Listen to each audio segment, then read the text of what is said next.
6 माह से लापता बीएचयू के बीएससी द्वितीय वर्ष के छात्र शिव कुमार द्विवेदी के पिता मध्य प्रदेश से आकर थाने के चक्कर लगा रहे हैं। 6 महीने बीत जाने के बाद भी अभी तक बेटे का पता नहीं चल पाया है। पिता ने मुख्यमंत्री, प्रधानमंत्री सहित वाराणसी के जिला प्रशासन से यह निवेदन किया है कि मेरे बेटे को खोज निकालिए। मेरा पुत्र Shiv Kumar Trivedi BSc second year PMC का छात्र था, जो कि बीएचयू में पढ़ता था।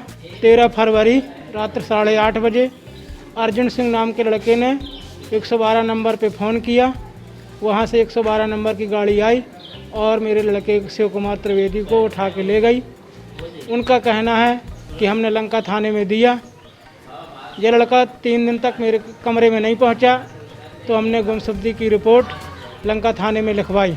उस समय लंका थाने वालों ने हमें कोई जानकारी नहीं दी कि यहाँ शिव कुमार रात रहा है। इसके बाद जब हमने फेसबुक में डाला उसे और पेपर में निकलवाया, तो अर्जुन सिंह नाम के लड़के ने बताया कि मैंने ही पुलिस को शिव कुमार त्रिवेदी को पकड़ाया। मेरे सामने 112 नंबर की गाड़ी आई और पकड़ के ले गई। फिर मैं दोबारा लंका थाने गया तो उन्होंने कहा हमें कोई जानकारी नहीं है।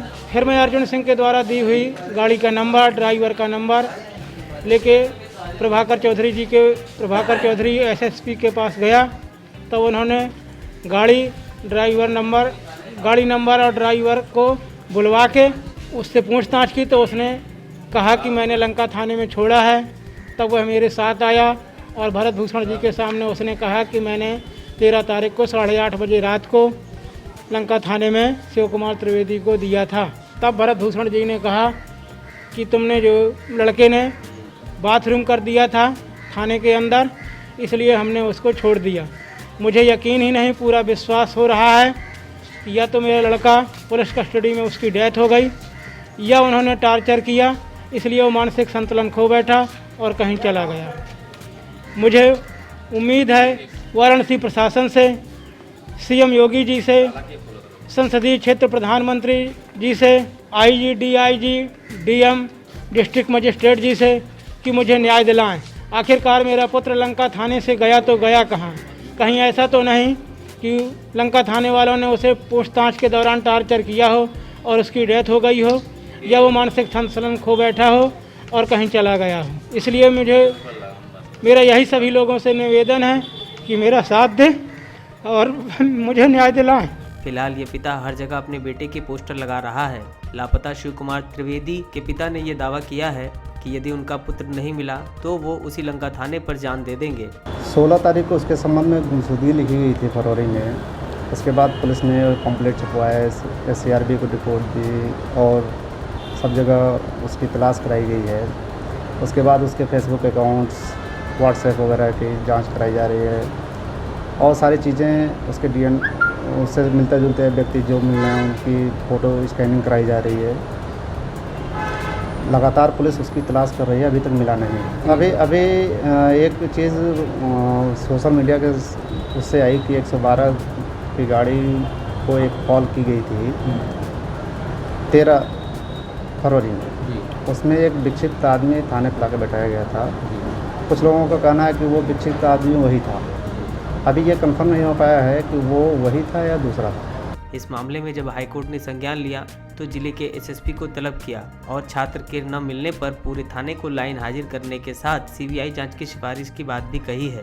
दरअसल इस पूरे मामले में पुलिस की 112 नंबर के सिपाही के अनुसार छात्र को 13 फरवरी को थाने लाया गया। उसके बाद की जानकारी उस सिपाही को नहीं है। आज मैं बीएचयू के लापता छात्र शिव कुमार त्रिवेदी के मामले में माननीय उच्च न्यायालय के मुख्य न्यायाधीश महोदय के न्याय कक्ष में मैं उपस्थित हुआ। आप सबको जैसा पता है कि इस मामले में मेरे लेटर पिटीशन का संज्ञान माननीय न्यायालय ने लिया था और उसको पीआईएल में कन्वर्ट किया था।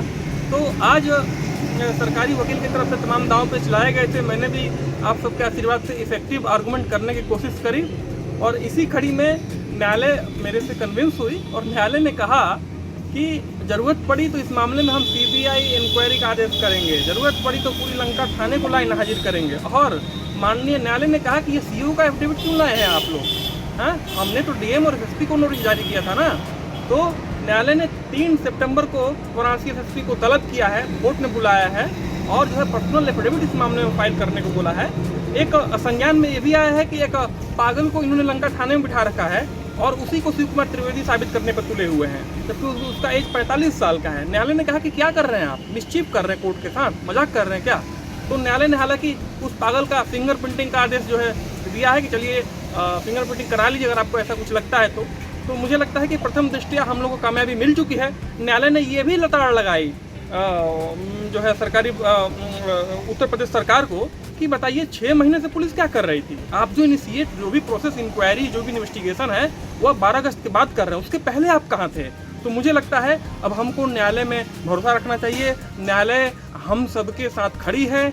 इस मामले में पुलिस का भी कहना है कि छात्र को थाने लाया गया था, मगर छात्र के विक्षिप्त होने के कारण उसे जाने दिया गया।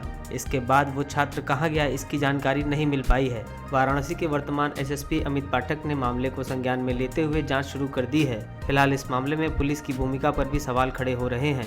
छात्र के पिता को अब न्यायालय से ही उम्मीद है। एक पिता के अपने बेटे के लिए संघर्ष के साथ उम्मीद की डगर अभी जारी है। मामला तो एक्चुअली ऐसा है कि 4-5-6 दिन पहले हम लोगों को ये बात पता चली और हमें अपने आप में भी लगा कि हमारे बीच से एक स्टूडेंट ऐसे गायब है और हम लोगों को भी ये बात नहीं पता चली।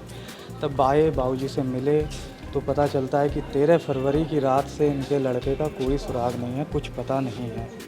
13 फरवरी की रात को डायल 112 नंबर की गाड़ी जो है एम्फी थिएटर से उठा के लेके गई थी इनके बच्चे को, वो एक स्टूडेंट के कॉल करने पे। उसे लगा कि शायद इसकी तबीयत ख़राब है या जो भी है, तो उसने हैंडओवर किया कॉल करके। अब उसके बाद 2 दिन तक कुछ पता नहीं चलता है उसके लॉज से, और साथी छात्रों ने जब इनको फ़ोन किया, ये आते हैं, एक दिन ढूंढते हैं, नहीं मिलता है। उसके बाद लंका थाने जाके गुमशुदगी की तहरीर देते हैं, रिपोर्ट दर्ज कराते हैं, तब भी ये चीज़ नहीं बताई जाती है कि वो लंका थाने लाया गया था। ये कितना बड़ा नेग्लिजेंस है। आफ्टर दैट जब फेसबुक पे ये पोस्ट वायरल होती है 19 तारीख को, तब ये बातें पता चलती हैं। उसके बाद फिर से थाने जाते हैं तो भी डिनाई कर दिया जाता है। लेकिन यहाँ पे जो पूर्व एसएसपी थे प्रभाकर चौधरी जी, उनकी भूमिका बहुत सराहनीय है, माना जाएगा, क्योंकि उन्हीं की वजह से एटलीस्ट पुलिस ने ये एक्सेप्ट किया कि हाँ वो लेके आए थे। जब ये गए एसएसपी ऑफिस में और एसएसपी ऑफिस में उन 112 नंबर के ड्राइवर को बुलाया गया और उसने अपना बयान दर्ज किया कि नहीं वो उसने हैंडओवर किया था इनके बच्चे को, तब जाके थाने में इस बात को माना गया है। सोचिए कि हाँ ठीक है हम उस बच्चे को लेके आए थे। लेकिन अब मेन मैटर ये करता है कि अगर ये लेके आए थे तो वो चला कहाँ गया। माइट बी पॉसिबल, कोई कह रहा है कि विक्षिप्त है, अब कोई कह रहा है कि थाने में बाथरूम कर दिया था, क्या कर दिया था, क्या नहीं कर दिया था। लेकिन मैटर ये करता है कि अब अगर कोई अपराधी है, कुछ है, तो क्या बस इस वजह से रिलीज़ कर दिया जाएगा बिना रिकॉर्ड के कि उसने बाथरूम कर दिया, वॉशरूम कर दिया या पॉटी कर दी, कुछ कर दिया, इस वजह से आप किसी को छोड़ देंगे। अच्छा, फिर कोई कम्युनिकेशन नहीं है। इन्होंने ये भी ज़रूरत नहीं समझी कि एटलीस्ट उस लड़के का नाम पता मालूम करें, ये पता करें कि वो स्टूडेंट है या नहीं है, यूनिवर्सिटी से कम्युनिकेशन करें, उसके गार्जियन से कम्युनिकेशन करें। वो बच्चा गायब है। आपने अभी इनके पिताजी की हालत देखी है पिछले 6 महीने में। यू डोंट बिलीव, आप लोगों को यकीन नहीं होगा कि ये तमिलनाडु, सूरत, बिहार में औरंगाबाद, मुजफ्फरपुर, हैदराबाद, नालगोंडा, इस लॉकडाउन में ये आदमी इतनी जगह जगह घूमा है। और एक बात और बताऊं कि इन्होंने संकल्प लिया है कि मैं नंगे पैर चलूंगा जब तक मेरा बच्चा नहीं मिलेगा। आप लोगों ने खुद देखा कि ये नंगे पैर थे। और ये कितना ज़्यादा मतलब लंका पुलिस का नेग्लिजेंस है कि वो कहाँ गायब हो गया, मतलब विक्षिप्त है, क्या है क्या नहीं है, ये तो बाद की बात है। पहली चीज़ ये है कि फ़िज़िकली वो है कहाँ। आपके पास से कोई कहीं से भी निकल जाता है। अच्छा, दूसरी चीज़ ये है कि अगर आपको जस्टिस चाहिए, कोई चीज़ चाहिए, तो मतलब सीधे एसएसपी ऑफिस जाना पड़ता है। लोकल लेवल पे कोई बात ही नहीं सुनने को तैयार है। जब पूर्व एसएसपी के पास गए, प्रभाकर चौधरी जी के पास, तो उन्होंने सहायता करी। फिर अभी वर्तमान में जो एसएसपी अमित पाठक जी, उनके पास गए। जब उनको इस मामले से दोबारा अवगत कराया गया तो उनके द्वारा थाने को डायरेक्ट किया गया, डायरेक्शन दिया गया कि आप इस केस की आगे फर्दर जाँच करिए। अब जाके जब मैटर आप लोगों की वजह से और स्टूडेंट्स लोगों की वजह से हाईलाइट हुआ है, तो बाबूजी को कहीं लेके जा रहे हैं, कुछ कह रहे हैं। लेकिन फिर भी खैर हमें ये नहीं पता कि वो क्या है क्या नहीं है। हमारा मेन मोटो ये है कि वो बच्चा आखिर है कहाँ, फिजिकली वो प्रेजेंट हो जाए। हम लोगों की तरफ से क्या मदद की जाएगी, हम लोग बस बाबूजी के साथ खड़े हैं, सारे स्टूडेंट्स हैं, मेरे फ्रेंड्स हैं, और हम लोग एसएसपी ऑफिस गए। और उसके अलावा जी हम लोगों के सीनियर हैं, एडवोकेट हैं श्री सौरभ तिवारी जी, उनके द्वारा जो है लेटर ऑफ पिटीशन मूव किया गया है, कल ही मूव कर दिया गया है। और आशा है कि 2-4 दिन में हम लोग हैबियस कॉर्पस के लिए भी जो है आवेदन देंगे कि फ़िज़िकली वो बच्चा जहाँ पे भी है उसे प्रेजेंट किया जाए। वो क्या है क्या नहीं है हमें ये नहीं पता, लेकिन हम बस ये आशा करते हैं कि एटलीस्ट हम उसे देख सकें। फ़िज़िकली वो जो 6 महीने से गायब है बस। पेश है न्यूज बकेट हिंदी मासिक पत्रिका। पढ़ें इस महीने की पूरी खबर विस्तार से हमारे न्यूज बकेट की मैगजीन में। हमारी ई मैगजीन को मुफ्त में पढ़ने के लिए अभी लॉगिन करें www.newsbucket.in पर। इसके अलावा रोज की ताज़ा खबरों के लिए हमारे YouTube चैनल को तुरंत सब्सक्राइब करें।